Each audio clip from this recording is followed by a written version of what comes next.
तरोनुमदन्तु। ॐ शान्तिः शान्तिः शान्तिः। भिघ्नते च नम आखिदते च प्रखिदते च नमो वः किरिकेभ्यो देवाय क्षयद्वीराय प्रभरामहे मतिम्। यथा नश्यमसद्विपदे चतुष्पदे विश्वस्यामतवरुद्र प्रणीतौ। मानो महान्तमुत मानो अर्भकम् मान उक्षन्तमुत माप्नुमुग्रम्। मृडाचरित्रे रुद्रस्तवानो अन्यन्ते अस्मन्निवपन्तु सेना।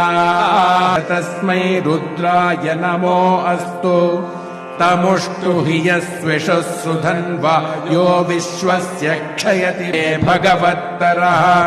अयम् मे विश्वभेषजोऽयम् शिवाभिमेमश्च मेऽम्भश्च मे जेमा च मे महिमा च मे वरिमा च मे प्रतिमा च मे वर्ष्मा च मे द्रागुया च मे वृद्धात्रम् च मे सूश्च मे प्रसूश्च मे शीरम् च मे लयश्च मरुतम् च मे मृतम् च मे यक्ष्मम् च मे नामयच्च मे जीवातुश्च धयश्च मे कृष्टपच्यम् च मे कृष्टपच्यम् च मे ग्राम्याश्च मे पशवारण्य यज्ञेन कल्पन्ताम्। वित्तम् च बृहस्पति च म इन्द्रश्च मे पूषा च म इन्द्रश्च मे बृहस्पतिश्च म इन्द्रश्च मे मित्रश्च म इन्द्रश्च मे वरुणश्च म इन्द्रश्च म इन्द्रश्च मे विश्वे च मे देवा इन्द्रश्च मे पृथिवी च म इन्द्रश्च मे अन्तरिक्षम् च म इन्द्रश्च मे द्यौश्च म इन्द्रश्च विश्वदेवश्च मे ध्रुवश्च मे वैश्वानरश्च मरुतुः श्रोषेण्याम् मनुष्येभ्यस्तम्